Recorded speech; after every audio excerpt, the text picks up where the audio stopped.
প্ৰথমতে তেওঁ যেটো লাইফ জ্যাকেট লৈ সুইমিং কৰিছিলে পিছত লাইফ জ্যাকেটটো ওভাৰসাইজ হোৱা বুলি তেওঁ লাইফ জ্যাকেটটো খুলি সুইমিং কৰিলে যেতিয়া লাইফ জ্যাকেটটো খুলি সুইমিং কৰিলে অলপ সময় পিছতে তেওঁৰ যেতিয়া শৰীৰটো অলপ অস্পষ্ট হৈ গৈছে পানীৰ তলত সোমাই যোৱা ধৰণৰ হৈছে তেতিয়া ইয়াটছৰ ক্ৰুজনে জপিয়াই আৰু জুবিনক লৈ আহে প্ৰথমতে CPR দিয়ে CPR দিয়াৰ পিছত ৰিভাইভ নোহোৱা দেখি ইয়াটছৰ পোৰ্টলৈকে লৈ যায় পোৰ্টত কোষ্ট গাৰ্ড আৰু তাৰ যিবিলাক ডক্টৰ আছিলে তেওঁলোকে আকৌ CPR দিয়ে তাতো ৰিভাইভ নোহোৱাত তেওঁক ছিংগাপুৰ জেনেৰেল হস্পিটালত লৈ যায় ছিংগাপুৰ টাইম 5:20 ICUত ট্ৰিটমেণ্ট কৰাৰ পিছতো ৰিভাইভ নোহোৱাত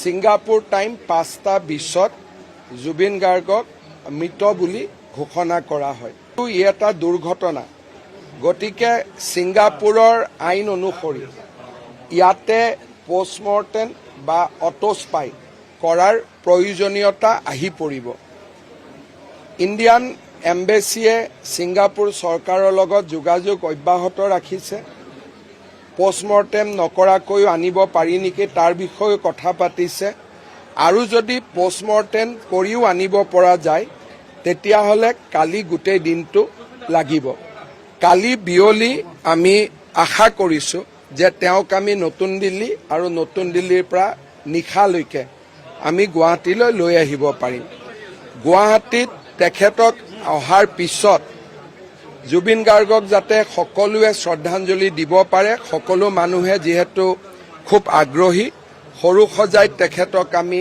এটা দিন ৰাখিম আৰু তেখেতৰ অনুৰাগীসকলে তেখেতক শ্ৰদ্ধাঞ্জলি দিয়াৰ সুবিধা পাব পৰিয়ালৰ লোকে সিদ্ধান্ত ল'ব যে আমাৰ এই স্থানত তেখেতক আনিব লাগিব বা নালাগিব কিন্তু যদি তেখেত ইয়াত আহেও অকল দেউতাককে ইয়াত দেউতাক বা আমাৰ পৰিয়ালৰ সদস্যসকলে তেওঁক ইয়াতে শ্ৰদ্ধাঞ্জলি জনাব বাকি ৰাজহুৱা শ্ৰদ্ধাঞ্জলিৰ গোটেই অনুষ্ঠানটো আমি সৰু সজাইত ৰাখিম ইয়াতে তাৰ বহু ৰাইজে যোৰহাটলৈকেও নিয়াৰ দাবী কৰিছে আৰু বহু ৰাইজে বিচাৰিছে যে যোৰহাটত তেখেতক সমাধিস্থ কৰিব লাগে এই বিষয়ে এতিয়া আমি একো কথা পতা নাই তেখেত আহক অহাৰ পিছত আমি সিদ্ধান্ত ল'ব পাৰিম কিন্তু আমি চৰকাৰৰ পৰা এটা আমি ভাবিছো যে সৎকাৰ এটা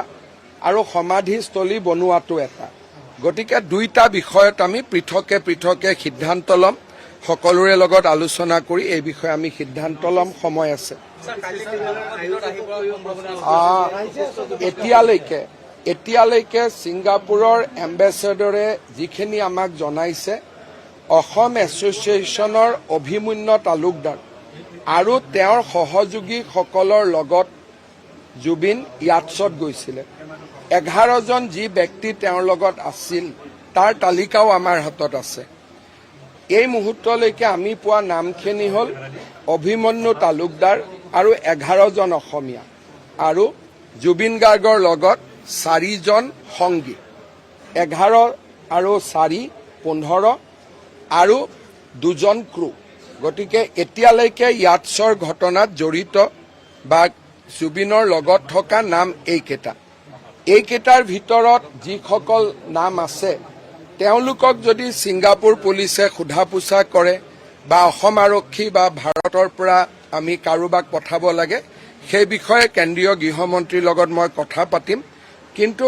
ইয়াটছত যিসকল আৰোহী আছিলে বা জুবিনৰ লগত শেষ সময়খিনি কটাইছিলে তেওঁলোকৰ তালিকাখন ইতিমধ্যে আমাৰ হাতত আহিছে তেওঁলোক ছিংগাপুৰৰ অসমীয়া তেওঁলোক ভাৰতীয় গতিকে যেহেতু ভাৰতীয় তেওঁলোকক সোধা পোছা কৰাত আমাৰ কোনো অসুবিধা নাই আমি তেওঁক ইয়াতে মাতি আনি তেওঁলোকক এজনকৈ আমি সুধিব পাৰিম কিন্তু ইয়াৰ যিটো গোচৰটোতো ছিংগাপুৰত হ'ব আৰু ছিংগাপুৰৰ আৰক্ষীয়েও তাৰ আইন কানুন আছে ডেফিনেটলি সুধিব কিন্তু অসমৰ ৰাইজক গোটেই ঘটনাটো জনোৱাৰ কাৰণে তেখেতৰ লগত থকা আমি সংগী বুলিয়ে কওঁ বা আমাৰ ছিংগাপুৰত থকা অসমীয়া ৰাইজ বুলিয়ে কওঁ, যি 11 জন আছিল তেওঁলোকৰ আমি ষ্টেটমেণ্ট নিশ্চয় ল'ব পাৰিম, কাৰণ কোনো ছিংগাপুৰ চিটিজেন নহয়, সকলো ভাৰতীয় নাগৰিক।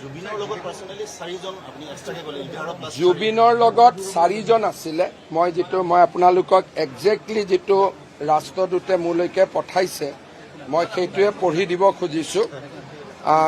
ইয়াতে আছিলে group head 11 local Assamese including Abhimanyu Talukdar plus 5 from Zubeen team including Zubeen, তাৰমানে 11 + 5 16 এণ্ড 2 ক্ৰু মেম্বাৰ, তাৰমানে ইয়াটছখনৰ যিসকল পাইলট আছিল। গতিকে 4 জন জুবিনৰ মিউজিক টিমত বা জুবিনৰ লগত যোৱা, 1জন জুবিন নিজে 16 জন আৰু 2জন ক্ৰু মেম্বাৰ 18 জন।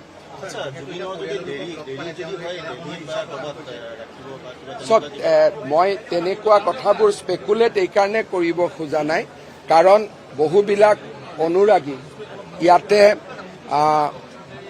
খুব অধীৰ আগ্ৰহে বাট চাইছে জুবিন আহিবৰ কাৰণে। আমি কিবা কথা দুটা বেছিকৈ ক'লেও তাৰ ৰিয়েকশ্যন থাকিব। গতিকে এনেকুৱা হ'লে কি কৰিম, তেনেকুৱা হ'লে কি কৰিম, এই প্ৰশ্নৰ উত্তৰ আমি নিদি ভগৱানক কামনা কৰিম যাতে তেখেতক অহাকালি আমি নিশা ঘূৰাই আনিব পাৰোঁ। কিন্তু ছিংগাপুৰৰ আইনৰ কথা, যদি ছিংগাপুৰৰ পুলিচে আহিব অনুমতি দিব লাগিব, তেওঁলোকে অনুসন্ধান কৰিব। প্ৰাৰম্ভিক অনুসন্ধানৰ পিছতহে মৃত শৰীৰ আহিব দিব। আৰু ছিংগাপুৰৰ ৰাষ্ট্ৰদূতে মোক জনোৱা মতে কালি আবেলিলৈকে জুবিন ঘূৰি আহিব পাৰিব বুলি ভাৰতলৈ তেওঁ আশাবাদী।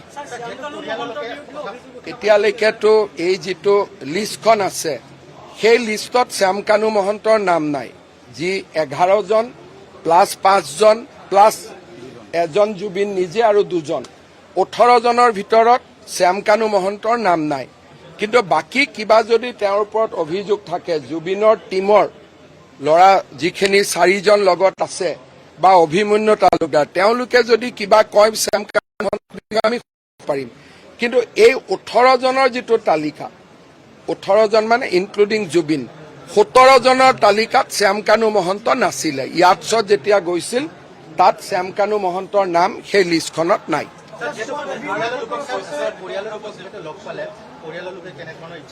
পৰিয়ালৰ লোকে কৈছে যে জুবিন ৰাইজৰ চৰকাৰে যি সিদ্ধান্ত লয় তেখেতসকলে চৰকাৰক সহযোগিতা কৰিব। যদি ৰাইজে বিচাৰে 2 দিন ৰাখিব লাগে আমি 2 দিনো ৰাখিব পাৰিম। ইয়াত কোনো হাৰ্ড এণ্ড ফাষ্ট ৰুল একো নাই। অহাৰ পিছত বিভিন্ন ৰাইজৰ পৰামৰ্শ আহিব। মই অকলে সিদ্ধান্ত লোৱাৰ মোৰো অধিকাৰ নাই, জুবিন ৰাইজৰ হয়। ইয়াত অহাৰ পিছত, ইয়ালৈকে লৈ অহাৰ পিছত ৰাইজে সিদ্ধান্ত ল'ব যে কেনেকৈ ইয়াক আগবঢ়াব লাগে প্ৰক্ৰিয়াটো। গতিকে মই অকলে সিদ্ধান্ত এটা লোৱাটো উচিত নহয়। অহাকালি আমি একো কৰিব খোজা নাই। জুবিনৰ যেতিয়া নশ্বৰ দেশ আহিব তেতিয়া আমি এদিন ইয়াতে আমি বন্ধ দিম বা আমি হাফ হলিডে দিম, সময় লৈ পেলাই, যাতে জুবিনক ৰাইজে যিসকলে চাব খোজে চাব পাৰে। অহাকালি যদি আমি কিবা এটা বন্ধ দিওঁ, পিছদিনাখন আকৌ জুবিনক চাবৰ কাৰণে মানুহে দ্বিতীয় বন্ধ এটা নাপাব। সেইকাৰণে আমি অহাকালিৰ পৰিৱৰ্তে জুবিন ঘূৰি অহাৰ পিছত আমি যিটো চৰকাৰীভাৱে শোক প্ৰকাশ কৰিব লাগে সেই কাৰ্যসূচী আমি আৰম্ভ কৰিম জুবিন অসমৰ মাটিত ভৰি দিয়াৰ পিছত। এতিয়া জুবিন অসমৰ মাটিত ভৰি দিয়াৰ পিছত আমি বাকী সিদ্ধান্তখিনি ল'ব পাৰিম। আগতীয়াকৈ মই কিবা কম, কালি সেইমতে নহ'ব, ৰাইজে দুখ পাব। সেইকাৰণে আজি আমি খুব কম কথা কম, যি ধৰণে আগবাঢ়িব আপোনালোকক মই লগ পায়ে থাকিম, জনাই থাকিব পাৰিম। চব জুবিনৰ সম্পৰ্কে বহুতবাৰ মই মোৰ মনৰ কথা কৈ থৈছোঁ। জুবিন অসমৰ এটা সম্পদ আছিলে। জুবিনৰ কলা, জুবিনৰ সৃষ্টি সামগ্ৰিক বা আমাৰ সমসাময়িক অসমৰ বাবে এটা ভাবিব নোৱাৰা ক্ষতি। অসমবাসী ৰাইজে দুখ পাইছে, ময়ো দুখ পাইছোঁ। আমি সকলো শোকাস্তব্ধ। আপুনি যিমান দুখ পাইছে ময়ো সিমান পাইছোঁ, কাৰণ মই নাভাবোঁ যে অসমীয়া কোনোবাই বেছিকৈ দুখ পাইছে, কোনোবাই কমকৈ দুখ পাইছে, প্ৰতিজন অসমীয়া আজি দুখত আৰু শোকত ভাগি পৰিছে।